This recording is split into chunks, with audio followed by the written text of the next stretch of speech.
पालघर जिल्हा परिषद, जिल्हा ग्रामीण विकास यंत्रणा, महाराष्ट्र राज्य ग्रामीण जीवन उन्नती अभियान उमेद आयोजित आर्यन हायस्कूल मैदान येथे 3 दिवसीय पालघर सरस भव्य प्रदर्शन आणि विक्री 2024-25 चा उद्घाटन सोहळा मान्यवरांच्या उपस्थितीत पार पडला। 30 जानेवारी ते 1 फेब्रुवारी या काळात आयोजित करण्यात आलेल्या सरसमध्ये जिल्हाभरातील 45 महिला गट सहभागी झाले आहेत।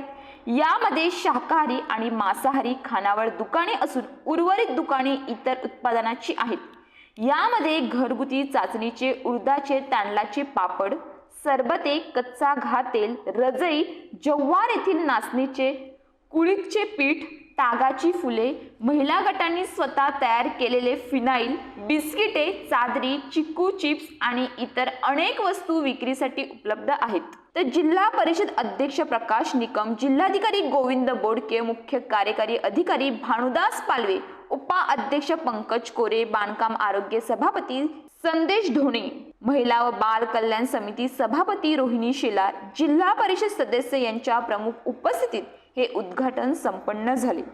यावेळी जिल्हा परिषद अध्यक्ष यांनी यावेळी प्रत्येक गटाकडून अधिकारी आणि कर्मचाऱ्यांनी खरेदी करावी असे आवाहन केले।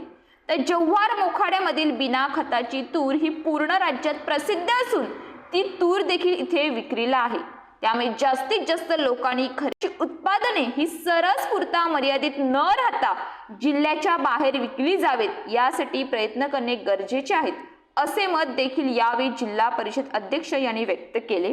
तर जिल्हाधिकारी यांनी सर्व महिला गटांना शुभेच्छा दिल्या। मुख्य कार्यकारी अधिकारी यांनी बचत गटाच्या माध्यमातून महिलांचे उत्पन्न लाखोच्या घरात गेल्यास शासनाची लखपतीवरांनी सर्व गटांना भेट देऊन महिलांशी संवाद साधला। तसेच सर्व उत्पादनाचे कौतुक करून उपस्थित जिल्हा परिषद सदस्य तसेच अधिकारी कर्मचाऱ्यांनी किमान 500 ते 1000 रुपयांची खरेदी करावी असे आवाहन यावेळी केले।